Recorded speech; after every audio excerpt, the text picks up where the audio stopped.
Assalamualaikum warahmatullahi wabarakatuh. Bismillah, alhamdulillah, alhamdulillahilladzi amarna wa auzabana fil ibadah. Wassalatu wassalamu ala sayyidina wa maulana Muhammad sallallahu alaihi wasallam. Segala puji bagi Allah yang sangat begitu beribu-ribu nikmat yang selalu kita dambakan di dalam hati, yakni Allah yang masih memberikan kita beribu-ribu nikmat, yakni nikmat sehat badan, nikmat sehat jasmani dan rohaninya, serta nikmat istiqomah. Tak lupa sholawat beserta salam mari kita limpah curahkan pada junjungan alam, yakni manusia yang sangat sempurna, manusia yang sangat dicintai oleh Allah, yakni baginda Nabi besar Muhammad sallallahu alaihi wasallam. Pada kesempatan kali ini yang akan kita bahas, karena ada beberapa orang yang bertanya kepada saya, apakah hukum keris itu musyrik? Ini akan kita pahami dalam kesempatan video kali ini dan sesuai dengan judul pada kesempatan kali ini, kategori musyrik, seperti itu saudara. Pada kesempatan kali ini akan ada 2 poin saja yang akan saya sampaikan kepada sedulur-sedulur semuanya. Poin yang pertama, bahwasanya musyrik itu dalam kategori musyrik tersebut kita itu menganggap ada kekuatan lain selain kekuatan Allah, dan musyrik itu menyembah Tuhan kecuali Allah, dan musyrik itu adalah yang termasuk dalam kategori yang tidak melibatkan Allah, termasuk dalam kategori musyrik saudara.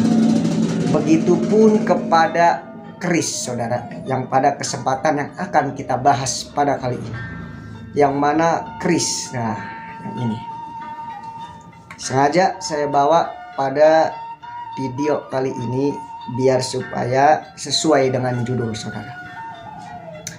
Keris ini termasuk dalam kategorinya kategori senjata saudara, yang mana yang kita ketahui baginda Nabi besar Muhammad Shallallahu alaihi wasallam, olahraga yang beliau sukai itu ada 3 saudara. Yang pertama itu berenang dan berkuda dan juga memanah.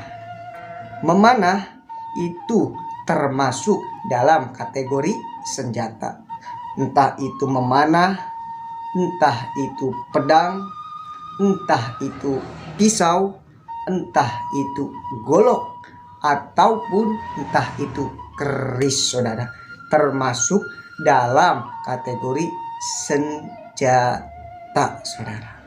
Yang mana senjata keris ini dalam salah satu senjata khas daerah ataupun senjata khas Nusantara saudara. Ini kan lucu kita kalau ada orang yang mengatakan keris itu musyrik. Apakah ada dalilnya atau hadisnya yang mengatakan bahwasanya keris itu musyrik? Ini kan lucu kita.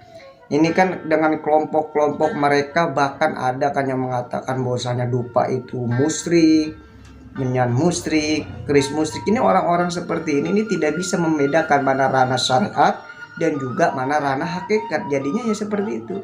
Gampang sekali memusyrik-musyrikan sesuatu, gampang sekali memusyrik-musyrikan orang lain. Nauzubillah summa nauzubillah. Dan pada kesempatan kali ini, yang mana yang kita ketahui keris saudara. Keris ini adalah salah satu senjata daerah. Jadi keris ini yang mana yang kita ketahui ini adalah senjata, karena tidak ada dalil dan hadis yang bahwasanya mengatakan bahwasanya keris itu musyrik, tidak ada. Kalaupun itu pun orang-orang yang seperti itu yang mengatakan seperti itu orang tersebut tidak bisa membedakannya, tidak bisa membedakan mana syariat, mana hakikat. Contoh musyrik nih, misalkan kita itu sakit atau apa, sakit kepala atau sakit gigi saudara, itu ketika kita itu menganggap bahwasanya yang menyembuhkan kita itu adalah obat tersebut, maka kita termasuk dalam kategori musyrik saudara.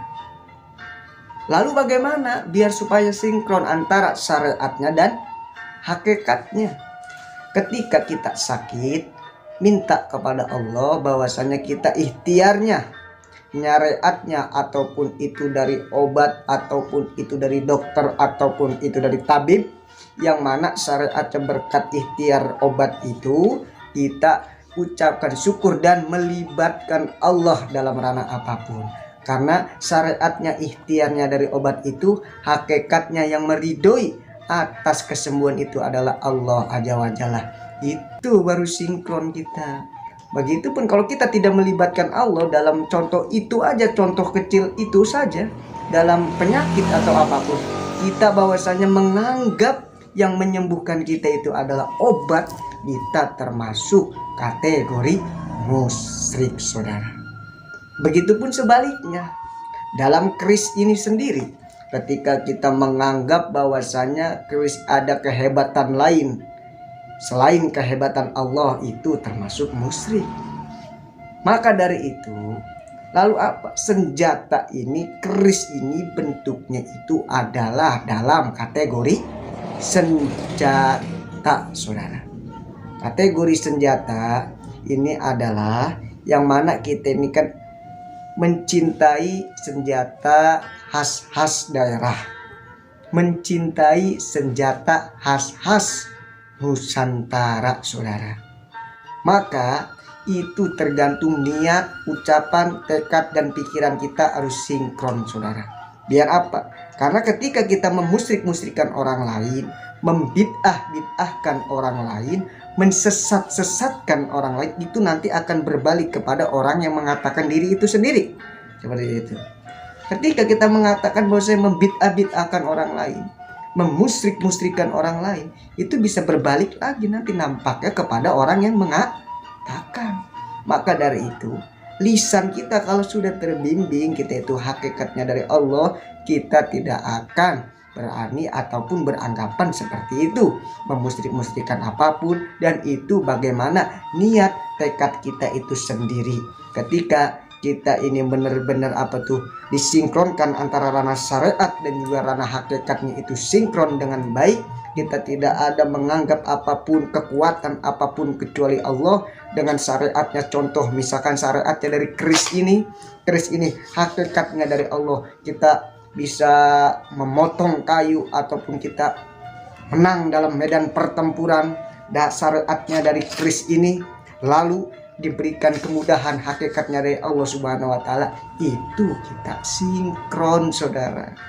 Lalu bagaimana yang musyriknya? Contoh misalkan kita menganggap ada kekuatan lain selain kekuatan Allah, keris ini, contoh, itu kita juga termasuk dalam kategori musyrik saudara. Maka dari itu syariat dan hakikatnya kita harus seimbang, yang mana Allah juga menyuruh kita agar kita untuk ikhtiar nyariat saudara. Contoh, saya kasih contoh seperti ini. Ketika kita berdoa misalkan kepada yang maha kuasa ingin punya uang atau apa, apakah bisa dari langit itu turun ke bawah? Apakah duit 1 karung? Tidak bisa saudara. Tuhan Allah memerintahkan agar kita untuk menyariat ikhtiar saudara, dan Allah libatkan dalam hal apapun, entah itu di pekerjaan, entah itu kepribadian, entah itu dalam ranah penyakit atau apapun, dan benda apapun. Dan begitu pun sebaliknya. Maka dari itu kesimpulan pada kesempatan video kali ini, keris itu bukan musyrik saudara, akan tetapi ini adalah keris itu termasuk adalah senjata, kategori senjata seperti itu. Karena orang-orang yang mungkin nyinyir terhadap seperti dupa itu adalah musyrik atau apa kemenyan atau musik atau apa, itu pada kesempatan dulu pernah saya bahas tentang membahas tentang kemenyan seperti itu. kalau tidak salah ada kali 3 bulan yang lalu atau berapa. Kalau orang-orang yang sering mengikuti saya pasti bakal tahu waktu terdahulu saya pernah upload tentang pembahasan kemenyan seperti itu saudara. Dan pada kesempatan kali ini yang mana yang kita bahas, karena ada beberapa permintaan sedulur-sedulur saya agar saya bikin konten tentang bagaimana hukum keris seperti itu saudara. Jadi kesimpulannya, musyrik itu bagaimana orang tersebut menempatkannya dan juga niatnya salah. Kalau niat kitanya benar, selalu kita melibatkan Allah, hakikatnya dari Allah, syariatnya, ikhtiarnya benar, maka kita termasuk orang-orang yang benar seperti itu. Bukan benar dalam apa, ini benar dalam tata cara ya, benar dalam tata cara, dan kita tidak musyrik atau apapun. Karena musyrik yang real itu adalah ketika kita tidak menganggap adanya Tuhan, atau kita menganggap kekuatan selain kekuatan Tuhan, itu berarti kita termasuk musyrik. Nauzubillah summa nauzubillah. Dan keris ini adalah termasuk dalam kategori senjata, yang mana senjata itu adalah bisa termasuk koleksi ataupun bisa termasuk dalam khas senjata Nusantara atau khas senjata daerah saudara. Maka dari itu Allah pun juga menyarankan agar hambanya untuk diperbolehkan syariat, ikhtiar, akan tetapi selalu libatkan Allah dimanapun berada. Semoga apa yang saya sampaikan bermanfaat. Bila mana apa yang saya sampaikan ada yang salah, yakinlah itu semata-mata hanya kebodohan saya. Bila mana apa yang saya sampaikan benar, yakinlah hakikatnya dari Allah Subhanahu wa taala. Ihdinas siratal mustaqim. Assalamualaikum warahmatullahi wabarakatuh.